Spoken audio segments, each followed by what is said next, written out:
Hey guys, back with another daily update video. It's Thursday, June 11th. The market's closed. It's 4:46 p.m. And take a look at the board. I have never seen so much red, I think, since the pandemic hit back in February, March. I mean, the whole market just absolutely got crushed today. I mean, look at tech. Tech is down 5%. Johnson & Johnson down 5%. Amazon's down 3, almost 3.5%. I only see one green ticker on the board, and that's KR, which is Kroger, and they were up 0.4%. So basically sideways. I mean, take a look. Nike's down 6.8%. AMD, my beloved child, is just crushed. It went down 8% today. I mean, yesterday we were talking about buying $60 calls, and now AMD is back at the low 50s at 52.83. Nvidia is down 6%. Intel 6.5%. I mean, the whole market just absolutely tanked today. So if you were like me and if you had cash secured puts in play, things are not going your way right now. You're probably going to get assigned unless we have a very strong rally tomorrow. If you have covered calls, it's good and bad. You're probably going to collect a premium, and you're probably not going to have your shares called away, depending on how you feel about that. So we'll talk about my AMD and Micron plays and how I'm doing right now. But really, the only people that were happy today are the people that bought puts, because those puts absolutely printed money today. I mean, they probably multiplied their money by 5-10 times, I'm willing to bet. But the vast majority of us, it was just not a good day. I mean, if you were a bear, it was a great day. But I like to be bears too. I'm a bear. But I don't want big moves like this. I want a slow bleed. I don't like just almost like circuit breaker type moves. Not that we hit one today, but I don't like these very fast drawdowns, because that usually means that all of your options, they're going to blow past your strike prices. So I'm actually surprised that this happened, because I didn't think, based on what the Fed has been doing with the QE and the PPE and all that stuff, I didn't think that they would allow these big moves to happen. So, you know, we'll see. People are speculating that's because of the Fed's, whatever speech or announcement yesterday, even though it wasn't that bad. Some people are saying now that some of the states like Florida and Arizona and Texas are having more and more cases of coronavirus spike up. Who knows? But it was just an absolute crazy day in the market today. So let's take a look at AMD. So, I mean, as expected, AMD opened up in the red. It was already down 2.8% pre-market at $55. And then it just slowly bled off more and more as the day went on. We ended up closing at 52.83, which is about, almost 8% down, which is just absolutely crazy. Right now, I do have a $50 strike put that's on AMD. So right now, that's not being tested. I'm still safe by about $3. So hopefully I won't get assigned any more shares, and hopefully we trade sideways or even go a little green tomorrow before the weekend. But I'm hoping not to get assigned more AMD shares right now. But like I said, if we do, no big deal. I'll gladly take the shares and then profit off them. I always get nervous when we have big red days, because I'm like, oh no, do I want to get my shares assigned? Oh, I hate that. I just want to collect premium. But looking back on my past couple weeks of trading in the past couple months, I always make more money on the call side after I get assigned shares. So usually I'm always like down or unhappy when we have big red days, and then I get assigned shares and I'm like, this sucks. But then the following week, when I sell covered calls and the stock rallies back up, I make more profit because I get stock appreciation usually plus premium. So it's kind of like a mixed bag of feelings where you feel horrible initially, and then hopefully if you're still bullish, then you'll feel even better the next week because you'll make more money. But like I said, the puts and the calls I sold this week, those premiums, as long as I let them expire, are mine to keep no matter what. And I don't think I'm going to close out any of my positions, because I would be closing them out for a loss, and that just doesn't make sense. The whole reason I pick the stocks I do is because I would not mind holding them long term. So if I need to, that's exactly what I'm going to do. I'm going to get assigned the shares, or just hold on to the stocks and just ride the wave and just sell covered calls on them if I get assigned shares as I go. I mean, take a look at these percentages, these percent changes. The $50 put, if I were to sell that today, I could collect $97 in premium. It's up 500%. it multiplied by a factor of 5. To put this into perspective, and these are expiring tomorrow. That's how crazy it is. I sold this put on Monday for $36 in premium. So I could have, in retrospect, waited until a 1 day left to expiration and collected triple the premium. And that's all a function of the volatility. So if you take a look at the VIX today, I'm not sure if Robinhood actually shows you VIX. If not, I'll go to TradingView. No, it doesn't.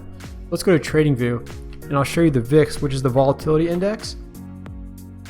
The reason why the premiums got so high is because of this big spike. Because today was such a crazy day, the VIX increased. I mean, it went from about 30 to over 40. So high volatility increases premium values across the board. So that means there's a lot of fear in the market. This is also known as the fear index. But also the VIX is a good barometer of the total number of options plays that are out there right now. So a lot of people are buying options as well. And that's what this indicates. So it's a measure of fear and also the number of options that are out there in the market. But you can see the last time we were at 40 was probably 40 was back in April, end of April. So kind of like in the prime time of the pandemic. So we'll see what happens tomorrow, but hopefully things cool down. But that's why the premiums are so sky high right now, because the volatility index, the VIX, just popped. So right now, I own 200 shares of AMD at a cost basis of $52.95. So even with the huge drawdown today, I'm still profitable. You know, these are unrealized gains, but I'm still profitable on my AMD shares that I own. Like, just to do a quick math example, AMD is right now at $53.36. I own them at $52.95. So I'm actually still up 41 cents a share times 200 shares. So I still have $82 in unrealized gains on my AMD stock. And right now my $50 put is also secure because it's not being tested yet. And I hope this expires worthless tomorrow just so I can collect the premium and not have to worry about it and have more capital come Monday to make more trades. But I also have 2 covered calls that I sold on AMD at the $55 strike price. So right now I'm out of the money because the stock price is trading below 55.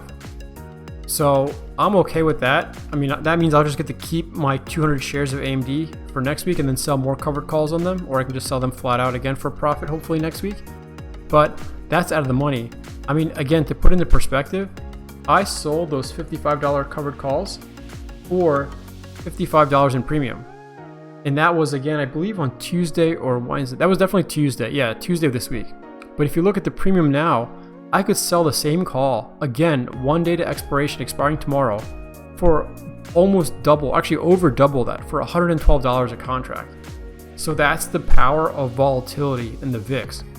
Volatility in the VIX, once that goes higher, all the option prices go higher. I mean, just take a look at this chain here.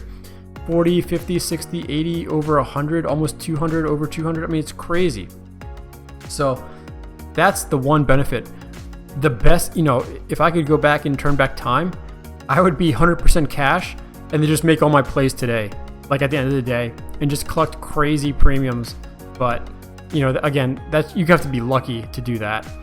I know a lot of people were also kind of shifting to buying puts today just to kind of cover some of their losses, but I don't have much capital left in my portfolio, even if I wanted to buy puts.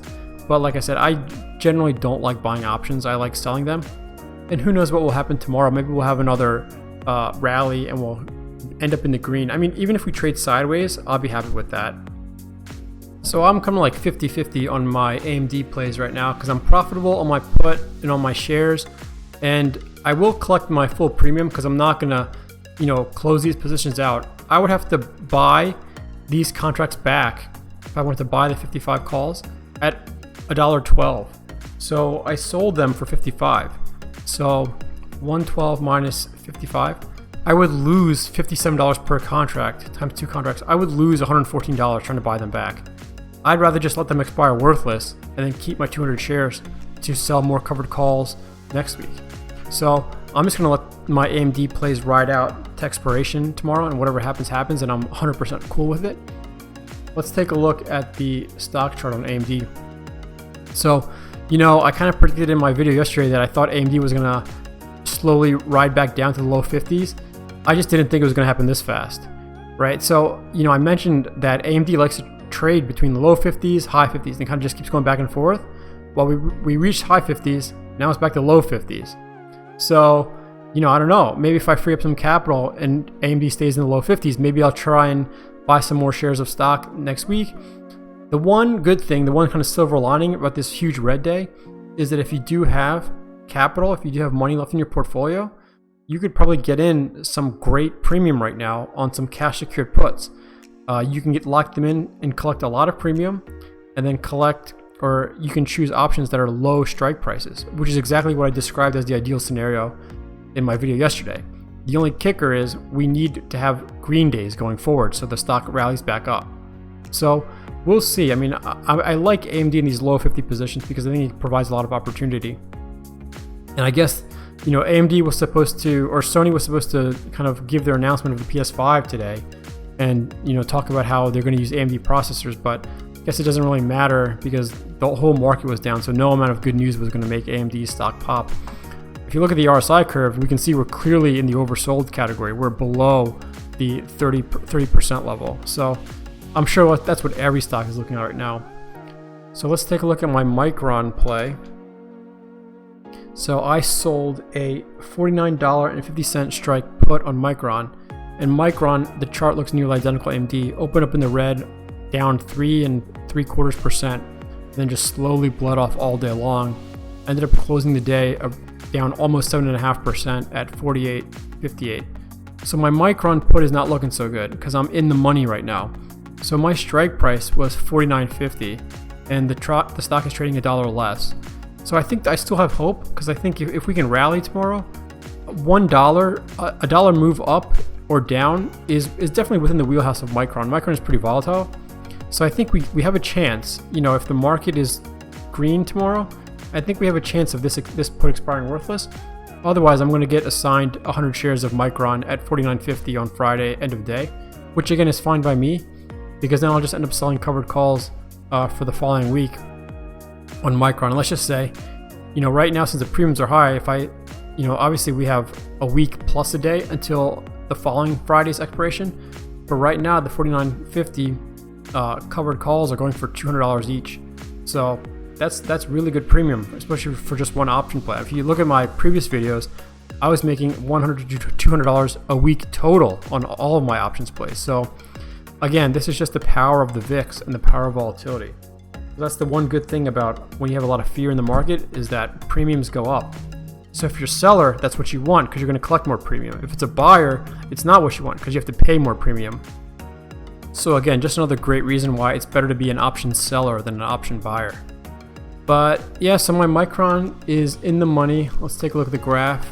So again, Micron just had this big, huge drawdown back to like the high 48 level. And we had a peak of around 55. Micron's at low 48. It seems like Micron's doing something similar to AMD, although the range that Micron trades in is a lot wider. It looks like Micron really wants to be in the low 40 to high 40 range until it really broke out recently. But just going back, it looks like Micron likes to trade in the low 40 to high 40 range, whereas AMD likes to trade in low 50 to high 50. So we'll see. If I can sell covered calls on Micron, if I get assigned, or just hopefully sell off the shares at minimum for a profit. But yeah, it was just a bad day for the market in general, depending on what side of the market you are on. But let's just take a quick look at the overall market, and we can look at the S&P 500 on SPY, because like I said, everything was down.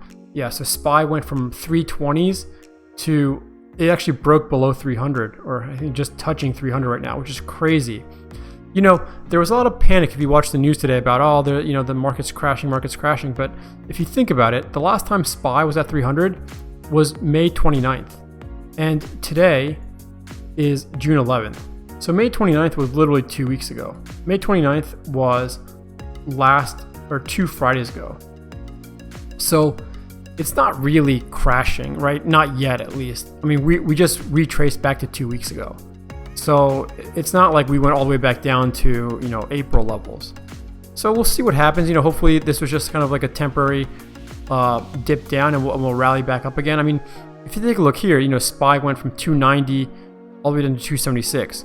So we had like about a 20, 25 point drawdown, which is similar to what happened today. It went from 320 to 300. So I'm not panicking as of yet. We'll really see what happens tomorrow. I think if we have another huge drawdown going into the weekend, that's not going to be looking so good. I suspect tomorrow we'll have like a sideways day or like just slowly bleed up a little bit, which is fine by me because that tells me that this was just like a fluke. But again, if you take a look at the RSI, it's way oversold, right? It's at the almost 15% level. It's way below 30. So SPY is definitely oversold.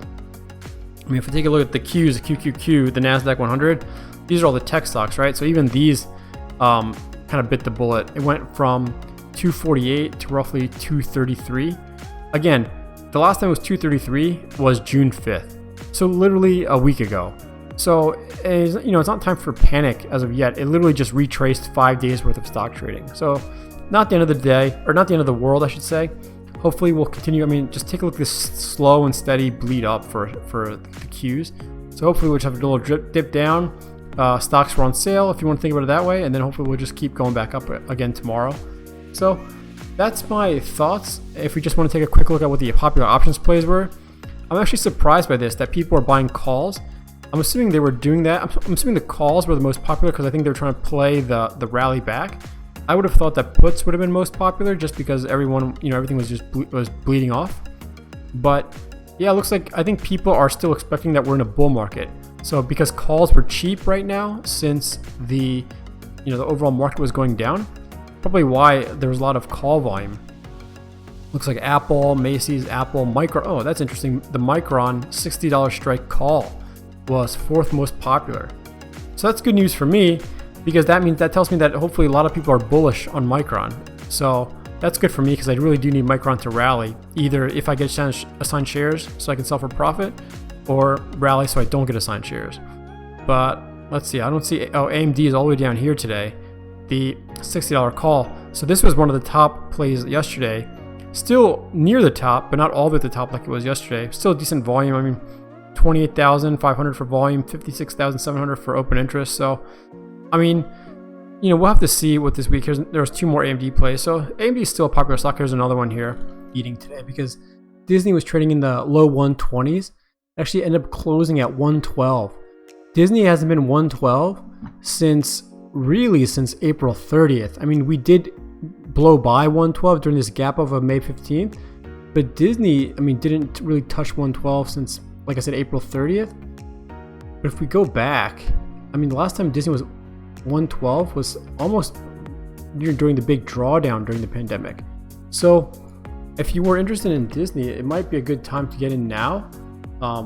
There was a point where Disney was in the 100 range, which would have been an awesome time to get in because you would have still been profitable even today. But Disney really took a beating today. So it'd be interesting to see.